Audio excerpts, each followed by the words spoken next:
आपको हमारी Lord संधार channel पर स्वागत है और इस चैनल को सब्सक्राइब करें ताकि वीडियो सबसे पहले आप तक पहुंच सके। अपने दोस्तों और परिवार को शेयर करें ताकि इस वीडियो से वे भी मोटिवेट हो सके।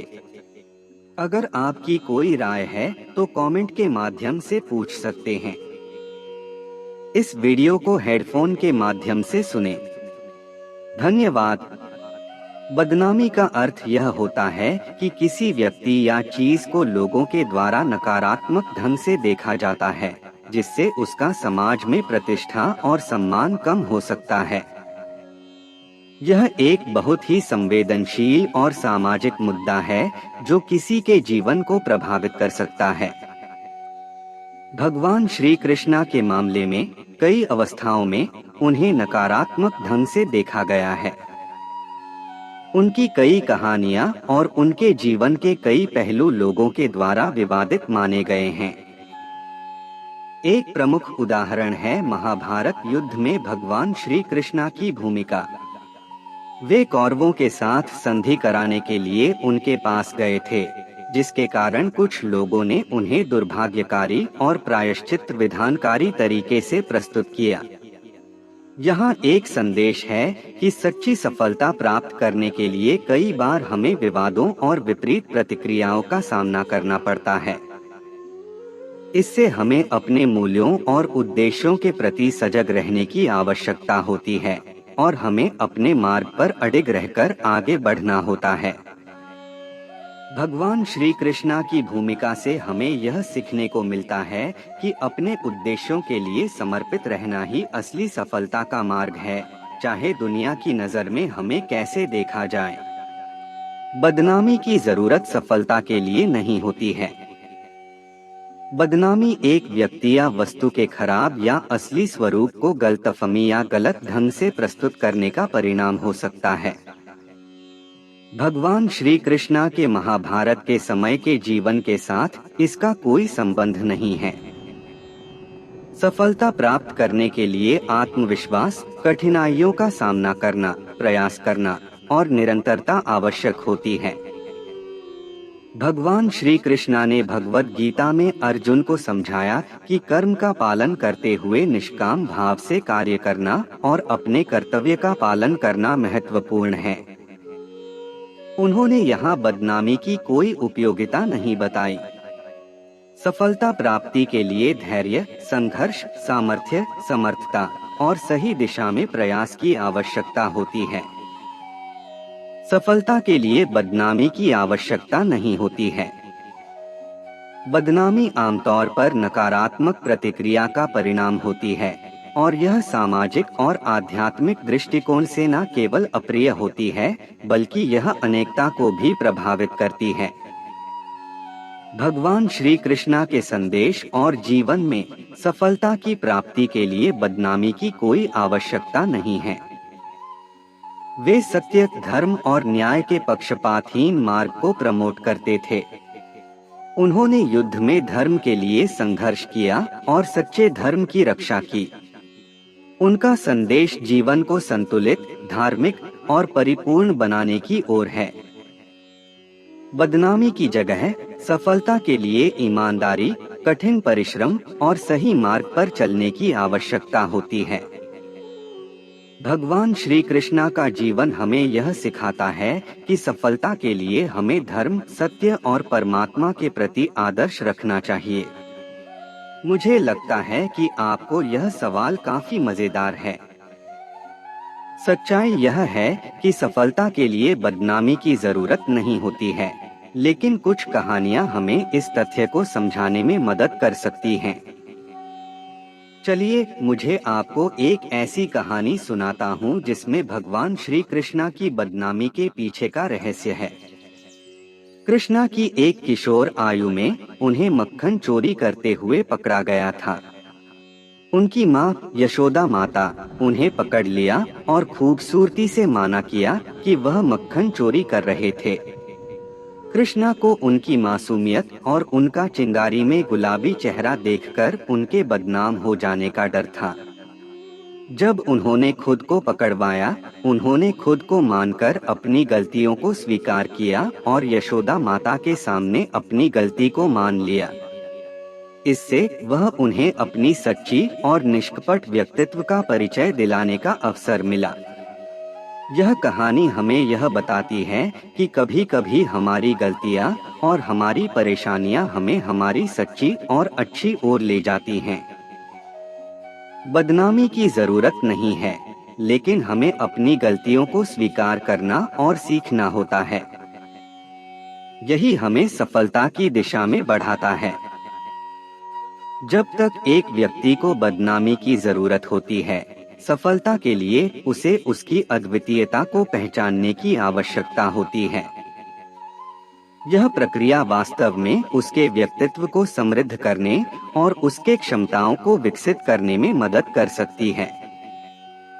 एक ऐसी कहानी है जो भगवान श्री कृष्णा के गरीब के रूप में जानी जाती है। वह है श्री कृष्णा और सुदामा की कथा। सुदामा एक गरीब ब्राह्मण कृष्ण का बचपन का मित्र था। एक दिन जब उसका परिवार भूख से जूझ रहा था, तो सुदामा ने अपनी पत्नी की सुझाव पर श्री कृष्णा के पास जाने का निर्णय किया। वह अपनी गरीबी के बावजूद अपने मित्र का दर्शन करने की इच्छा लेकर कृष्ण के आश्रम में पहुंचा। कृष्णा ने सुदामा का आगमन देख लिया और उन्हें खुशी से आलिंगन किया। वे सुदामा के साथ बहुत खुश हुए और उन्हें धन से भरा एक विशाल आभूषण दिया। सुदामा ने धन को ग्रहण किया, लेकिन अपने मित्र के प्रेम की महत्वता को समझते हुए कृष्णा के पास लौट आया। कुछ समय बाद सुदामा अपने गरीबी के अंदर छिपे अमूल्य संपत्ति, प्रेम और आत्मसमर्पण की महत्वता को समझा। वह आत्मोन्नति के लिए सच्ची सफलता का संदर्भ बन गया। इस कहानी से हमें यह सीखने को मिलता है कि गरीबी के अंदर भी सच्चा धन होता है, जो हमें आत्मसमर्पण, प्रेम और सहानुभूति की महत्वता को समझाता है। यहाँ श्री कृष्णा के गरीब के रूप में प्रकट होते हैं, जो सच्ची सफलता का अर्थ जानते हैं और उसे प्राप्त करने के लिए सही मार्ग चुनते हैं। जी हाँ, एक ऐसी कहानी है जो एक गरीब के जीवन के माध्यम से हमें सफलता के लिए बदनामी की आवश्यकता के बारे में सोचने पर मजबूर करती है। एक बार की बात है, गोकुल नामक एक गांव में एक गरीब किसान रहता था, जिसका नाम कंसा था। कंसा का सपना था कि वह एक उत्कृष्ट किसान बने और अपने परिवार को सुख शांति प्रदान करे। लेकिन उसकी कमीज और गरीबी ने उसके सपनों को रोक दिया। एक दिन कंसा ने अपनी खेती के लिए उत्तम बीज खरीदने के लिए अपने पुराने दोस्त से ऋण लिया। वह बड़े जोखिम में फिरा और कठिन परिश्रम करके खेती की, लेकिन अच्छे मौसम की अनुपस्थिति ने उसके परिश्रम को फलने से रोक दिया। अब कंसा को ऋण वापस करने में असमर्थता का सामना करना पड़ा। उसके पड़ोसी और लोग उसे बदनाम करने लगे कि वह एक अच्छा किसान नहीं है और उसका ऋण लेने का अधिकार है। यहाँ पर कृष्णा की कहानी में बदनामी की आवश्यकता का परिप्रेक्ष्य होता है। कंसा को अपनी समस्या का सामना करना पड़ा, लेकिन बदनामी ने उसे आगे बढ़ने के लिए मजबूर किया।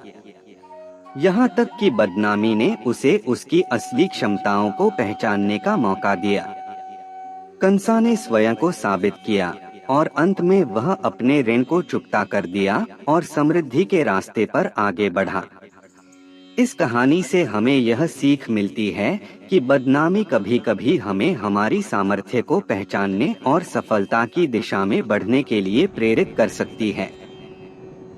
आपने मुझसे यह विचार पूछा है कि क्या भगवान श्री कृष्णा की किसी गरीब की कहानी में सफलता के लिए बदनामी की आवश्यकता होती है। चलिए मुझे आपको एक कहानी सुनाता हूँ जो इस पर चिंतन करने का एक अद्वितीय माध्यम प्रदान करेगी। कृष्णा का अपने बचपन में उन्होंने ब्रिजवासियों के साथ बहुत समय बिताया। वह गोपियों के साथ रासलीला खेलते और गोपालकों के साथ मक्खन चोरी करते थे। एक दिन कृष्णा को माखन चोरी करते हुए पकड़ लिया गया। लोगों ने उन्हें पकड़कर माना किया और उन्हें माँ यशोदा के सामने ले आया। माँ यशोदा ने पूछा, कृष्णा, क्या तुमने माखन चोरी किया है? कृष्णा की आंखों में शर्म थी, लेकिन उन्होंने सीधे बोल दिया, हाँ माँ, मैंने माखन चोरी किया है।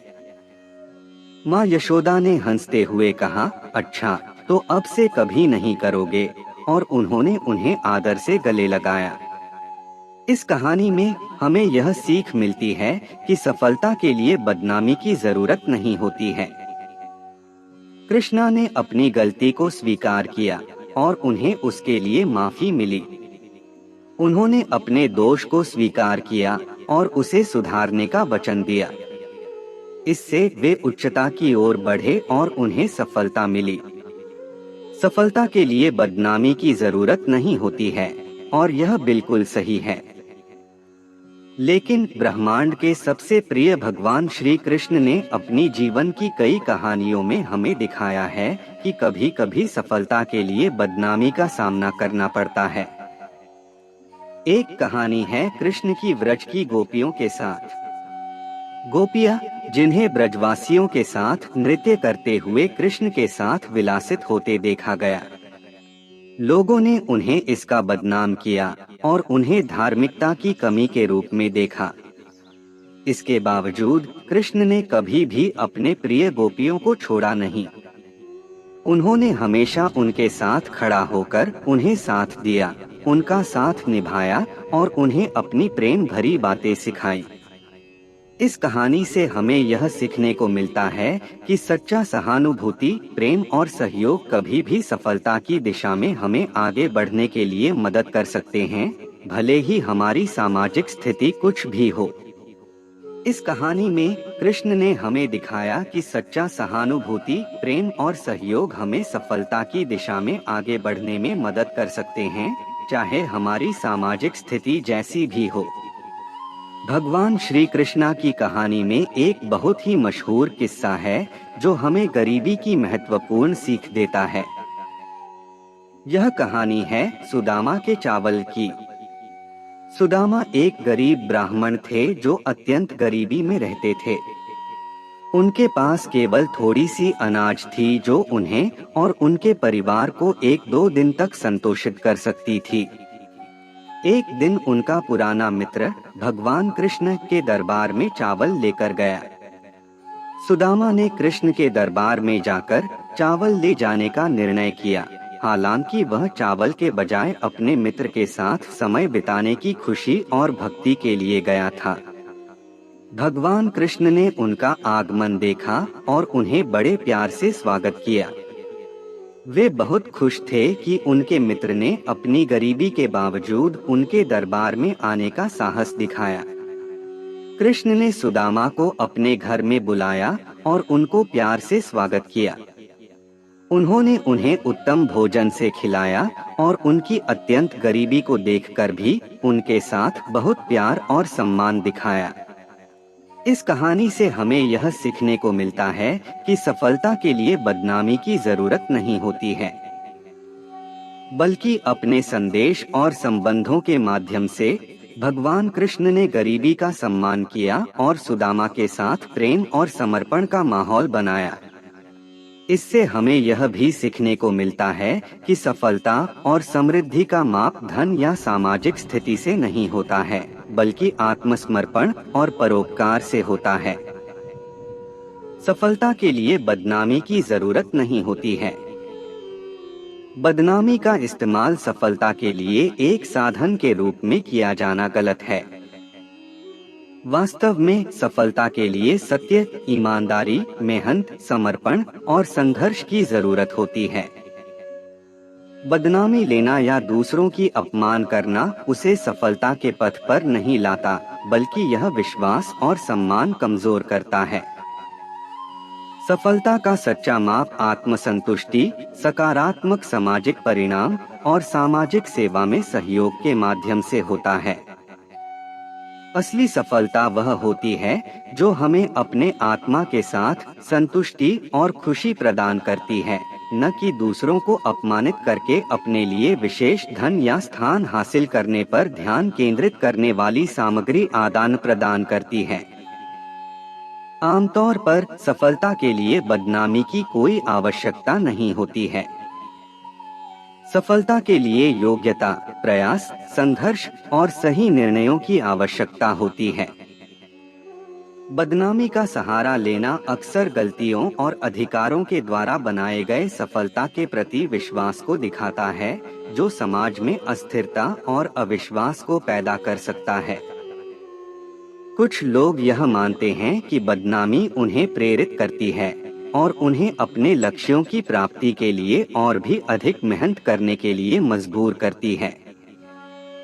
कुछ मामलों में यह सच भी हो सकता है, जैसे कि किसी का नाम सफलता के लिए प्रेरित कर सकता है। हालांकि यह भी गलत है कि किसी की बदनामी करने से उसकी सफलता होगी। इसके बजाय सामाजिक और नैतिक मूल्यों में ध्यान रखना और ईमानदारी से काम करना हमें सफलता की दिशा में बढ़ावा देता है। मुझे लगता है कि आपको बदनामी के महत्व को समझाने के लिए एक उदाहरण चाहिए। चलिए मैं एक लंबी कहानी सुनाता हूँ जो बदनामी के विषय में है। यह कहानी एक समृद्ध उपनगर में घटित होती है, जहाँ एक युवक नामक राम ने अपनी आर्थिक स्थिति को बेहतर बनाने के लिए बहुत समय तक कड़ी मेहनत की। उसने व्यापार में लाखों रुपए निवेश किए और अपने प्रयासों से एक अच्छी स्थिति हासिल की। लेकिन उसकी सफलता ने कुछ लोगों की आंखों में जलन और ईर्ष्या का कारण बना। वे उसके विरुद्ध चुगली और फैला देने लगे कि उसने धन कैसे कमाया और किस तरह से अपनी सफलता हासिल की। इसके परिणामस्वरूप राम के बारे में अफवाहें और गलतफहमियां फैलने लगी। धीरे धीरे राम की अच्छी नाम की जगह उसका नाम बदनामी में परिवर्तित हो गया। वह समाज में नकारात्मक छवि के साथ जीने लगा। इस परिस्थिति में राम ने हार नहीं मानी और उन्होंने अपने आत्मविश्वास को बनाए रखने का प्रयास जारी रखा। वह नकारात्मकता को चुनौती स्वीकार करते हुए अपने लक्ष्यों की प्राप्ति के लिए मेहनत करते रहे। अंत में उनकी मेहनत और उनके प्रति आत्मसमर्पण ने उन्हें फिर से सफलता की ओर ले जाया। उन्होंने बदनामी के बावजूद अपने लक्ष्यों को हासिल किया और समाज में अपनी स्थिति सुधारी। इस कहानी से हमें यह सीखने को मिलता है कि बदनामी को एक परिस्थिति के रूप में देखना और उससे सीखना महत्वपूर्ण हो सकता है, लेकिन सफलता के लिए बदनामी की आवश्यकता नहीं है। यह दिखाता है कि अगर हम सच्चाई और ईमानदारी के साथ अपने लक्ष्यों की ओर बढ़ते हैं, तो हम सफलता प्राप्त कर सकते हैं बिना किसी बदनामी के।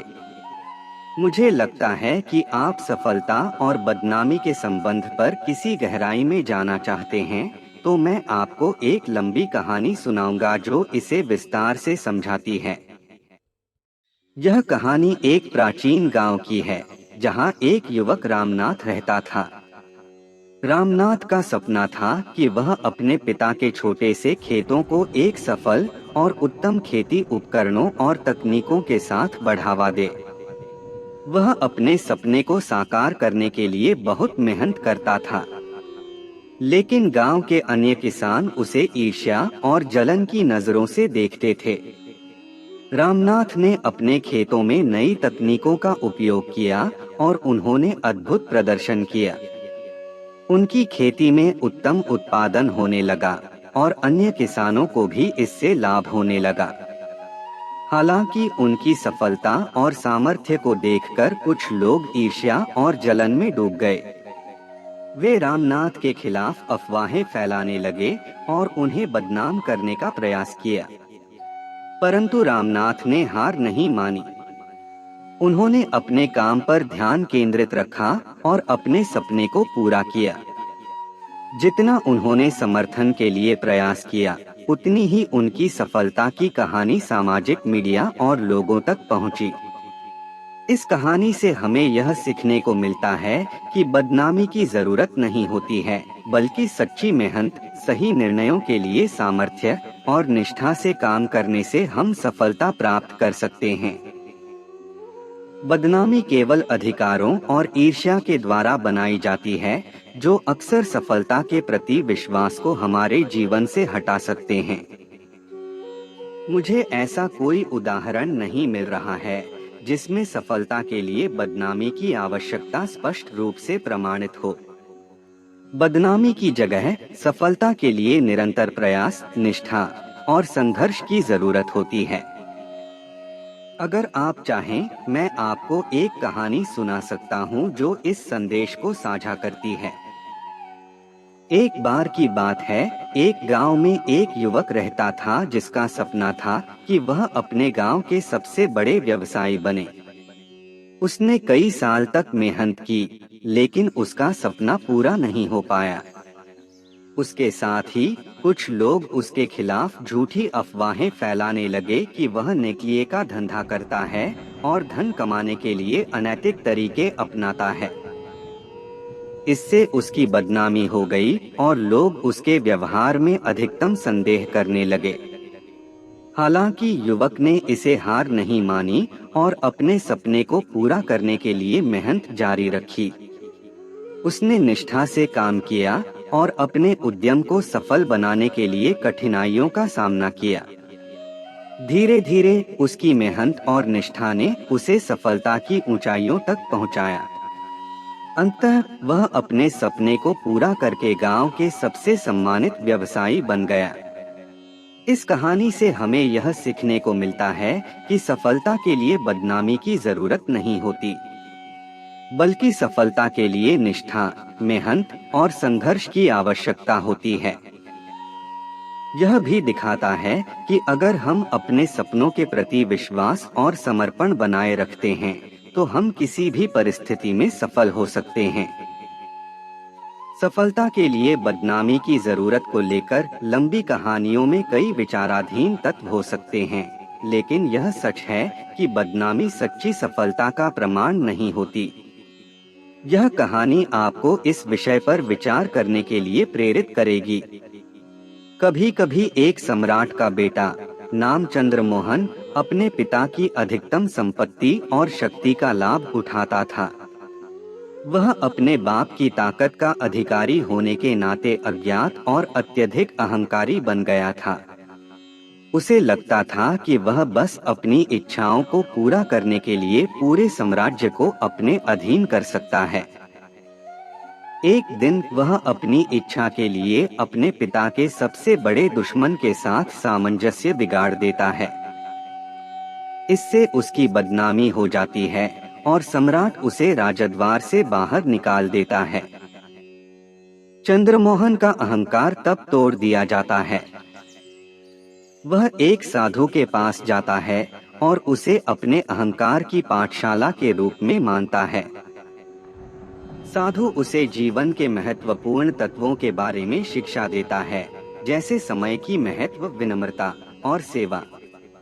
चंद्रमोहन ने इस अनुभव के माध्यम से समझा कि सफलता के लिए बदनामी की आवश्यकता नहीं होती है, बल्कि आत्म परिश्रम, सहयोग और नैतिकता ही सफलता की असली कुंजी होती है। उसने अपने गलतियों से सीखा और सच्ची सफलता का मार्ग चुना। बदनामी की आवश्यकता के प्रति मेरा दृष्टिकोण नकारात्मक है, लेकिन मैं आपको एक कहानी सुना सकता हूँ जिसमें बदनामी का प्रभाव साफ दिखता है। कई साल पहले एक गांव में एक युवक नामक गोपाल रहता था। उसका सपना था कि वह अपने गांव को उत्थान में ले जाए और उसकी सामाजिक स्थिति को सुधारे। गोपाल ने बहुत मेहनत की और अपने सपने को पूरा करने के लिए समर्थ था। एक दिन गोपाल के गांव में एक अपराध का घटना हो गई। बिना किसी सबूत के लोग गोपाल को दोषी मान लिया और उसे गांव से निकाल दिया। यह घटना उसकी सोच, समाज में उसकी स्थिति और उसके सपनों पर बड़ा प्रभाव डाला। गोपाल ने बदनामी के चलते बहुत सारे दुख और कष्ट झेले, लेकिन वह निराश नहीं हुआ। उसने अपने लक्ष्य से हार नहीं मानी और आत्मविश्वास के साथ आगे बढ़ा। समय बीता और एक दिन सच्चाई सामने आई। अपराधी पकड़ा गया और गोपाल की बरी हुई। लोग उसके खिलाफे के लिए माफी मांगने लगे। उसकी बदनामी का प्रतिष्ठान वापस आया और वह अपने सपनों को पूरा करने के लिए फिर से प्रेरित हो गया। इस कहानी से हमें यह सीखने को मिलता है कि बदनामी का सामना करने के बाद भी यदि हम अपनी समर्थता और संघर्ष के साथ सामना करें, तो हम सफल हो सकते हैं। बदनामी की आवश्यकता हमें निर्धारित लक्ष्यों की प्राप्ति के लिए जरूरी नहीं होती है, लेकिन यह हमें अपनी संजीवित सामर्थ्य और संघर्ष की भूमि तक पहुंचा सकती है। मुझे लगता है कि आपको सफलता के लिए बदनामी की आवश्यकता के संबंध में कुछ स्पष्टीकरण चाहिए। सच तो यह है कि सफलता के लिए बदनामी की आवश्यकता नहीं होती है। हालांकि मैं आपको एक कहानी सुना सकता हूं जिसमें भगवान श्री कृष्ण का संबंध है, और एक गरीब किसान की कहानी को साझा कर सकता हूं, जो बदनामी से निपटने के बावजूद अपने लक्ष्यों को प्राप्त करता है। एक गांव में एक गरीब किसान रहता था जिसका नाम धनुर्धर था। वह अपने छोटे से खेत में मेहनत करता और अपने परिवार की देखभाल करता था। धनुर्धर के पास बहुत कम संसाधन थे, लेकिन उसकी मेहनत और आत्मविश्वास उसे उसके लक्ष्यों की प्राप्ति में सफल बनाते थे। एक बार गांव में एक बड़ा मेला आयोजित हुआ। इस मेले में एक दलदल की दिखावट हुई और उसके पास एक सोने का मूर्ति था। गांव के लोग बहुत ही आकर्षित हो गए और सभी उस मूर्ति को देखने के लिए एकत्र हो गए। धनुर्धर भी मेले में था और उसने देखा कि उस मूर्ति की एक जगह पर अचानक दर्शन खत्म हो गए। यह देखकर उसने तत्काल पता किया कि मूर्ति का आकर्षण सच्चाई नहीं था, बल्कि वह एक छोटे से चिंटू नामक बच्चे ने उस मूर्ति के साथ खिलवाड़ किया था। धनुर्धर ने उस मूर्ति को खरीदने का निर्णय किया और उसे अपने खेत में रखा। वह उसे देखकर खुश था कि छोटे से चिंटू की मेहनत ने उस मूर्ति को सच्चाई से भर दिया। इस कहानी से हमें यह सीखने को मिलता है कि सफलता के लिए बदनामी की जरूरत नहीं होती है, बल्कि धनुर्धर जैसे लोगों द्वारा दिखाए गए आत्मविश्वास, संघर्ष और समर्पण से हम सफल हो सकते हैं। गरीबी के बावजूद धनुर्धर ने अपनी मेहनत और समर्पण के माध्यम से अपने लक्ष्यों की प्राप्ति की। मुझे लगता है कि आप इस संदर्भ में कोई उदाहरण चाहते हैं जो कृष्ण जी के संबंध में है और गरीबी की बात करता है। मुझे अच्छा उदाहरण नहीं मिल रहा है, क्योंकि भगवान श्री कृष्ण को उनके जीवन में गरीबी का अनुभव नहीं हुआ था। वे गोकुल के राजकुमार थे और उन्हें लक्ष्मीपति, वसुदेव और देवकी जैसे धनवान पितामाता थे। उनके जीवन में कभी ऐसा संघर्ष नहीं हुआ जिसे हम गरीब कह सकें।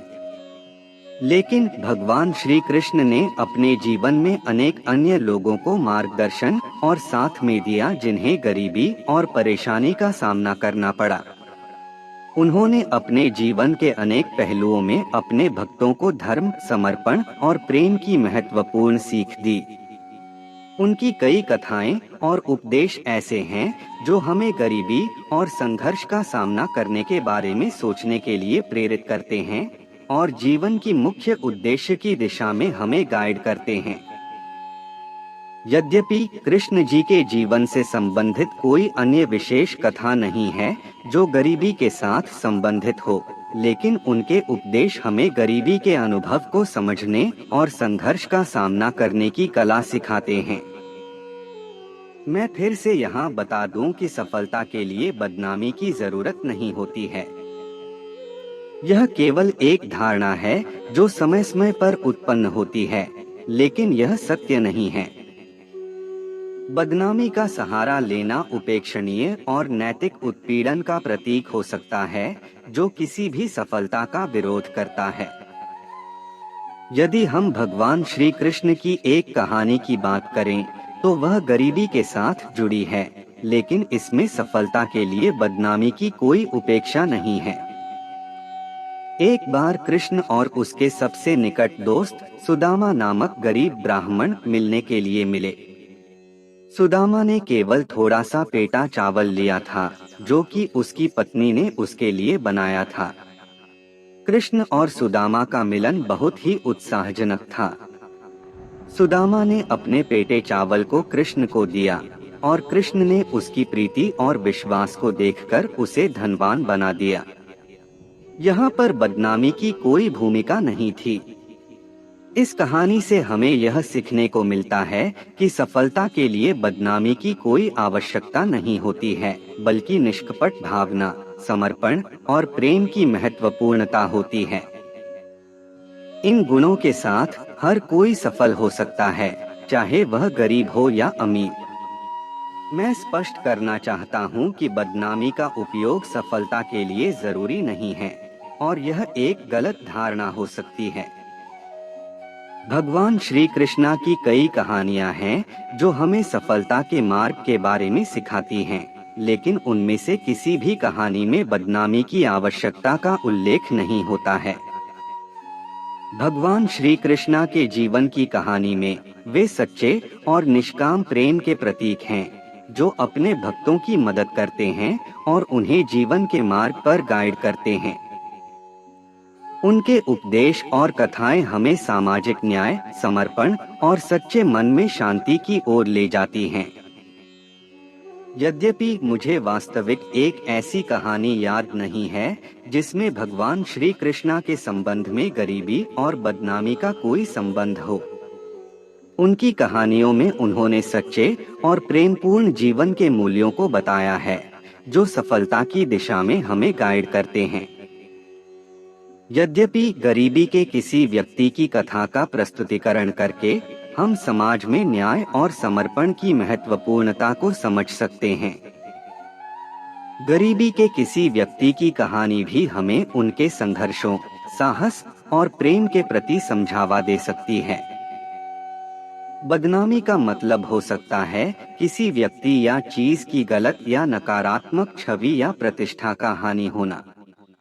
यह कई प्रकार से हो सकता है, लेकिन एक लंबी कहानी के माध्यम से इसे समझाना थोड़ा मुश्किल हो सकता है। फिर भी मुझे आपको एक उदाहरण देने की कोशिश करते हुए चलते हैं। एक छोटे गांव में एक युवा लड़का था, जिसका नाम रामू था। रामू बहुत ही प्रसन्न मन और उत्साही व्यक्ति था, जो हमेशा अच्छे काम करने की कोशिश करता था। वह गांव में सभी के द्वारा प्रिय था। लेकिन एक दिन गांव में एक दुर्घटना हो गई और उसमें रामू का नाम जुड़ गया। दुर्भाग्यवश गांव में किसी अन्य लड़के की मौत हो गई, और उसके बाद लोगों ने रामू को उस दुर्घटना का जिम्मेदार ठहराया। बिना किसी सबूत के उन्होंने रामू को दोषी ठहराया। रामू को यह बुरा लगा, क्योंकि वह किसी भी प्रकार की दुर्घटना का जिम्मेदार नहीं था। लेकिन गांव वालों का विश्वास उसके प्रति टूट गया और उनकी बदनामी हो गई। रामू ने इसे सहने के बजाय सच्चाई को साबित करने का निर्णय लिया। वह निरंतर कोशिश करता रहा और अपने निष्कलंक स्वभाव को बनाए रखने के लिए धीरे धीरे लोगों की नजरें उस पर पुनः आने लगीं और उन्होंने उसकी निष्कलंकता और सच्चाई को स्वीकार किया। अंत में लोगों ने समझा कि रामू दुर्घटना का जिम्मेदार नहीं था और उसकी पुनर्प्राप्त प्रतिष्ठा हो गई। इस कहानी से हमें यह सीखने को मिलता है कि बदनामी अक्सर न्याय के साथ नहीं होती और सच्चाई की जीत हमेशा संभव है।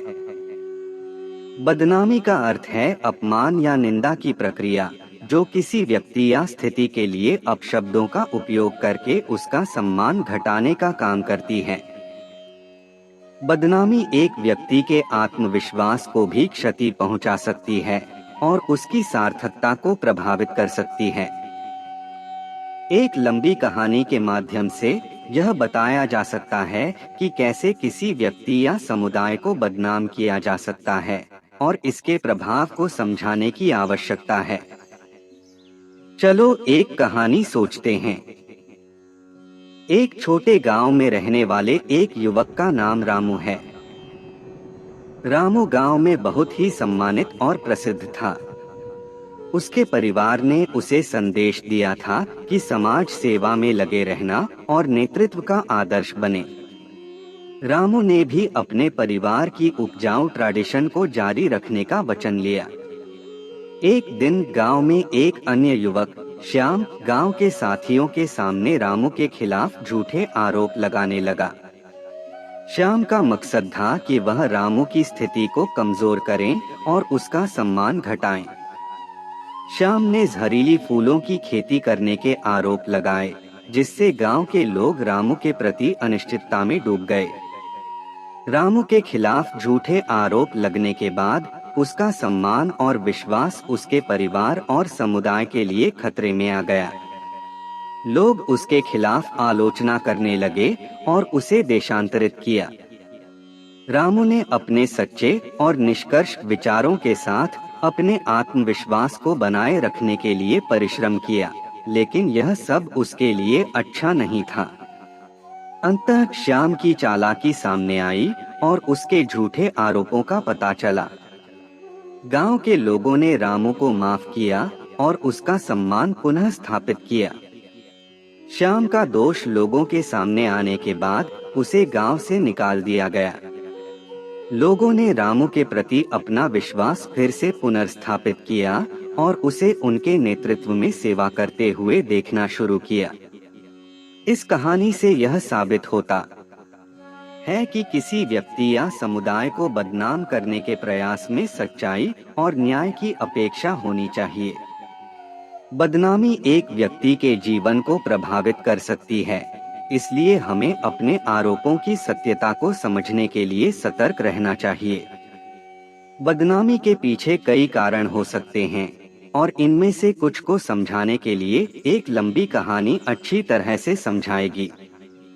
कहानी एक छोटे गांव में शुरू होती है, जहां एक युवा नामक लड़का रहता है। उसका नाम विक्रम है। विक्रम एक बहुत ही प्रेरणादायक और समझदार युवा है, जो अपने सपनों को पूरा करने के लिए मेहनत करता है। वह गांव के सबसे प्रतिभाशाली बच्चों में से एक है और लोग उसे उम्मीद की किरण के रूप में देखते हैं। लेकिन एक दिन गांव में एक घटना होती है जिसमें विक्रम का नाम बदनाम हो जाता है।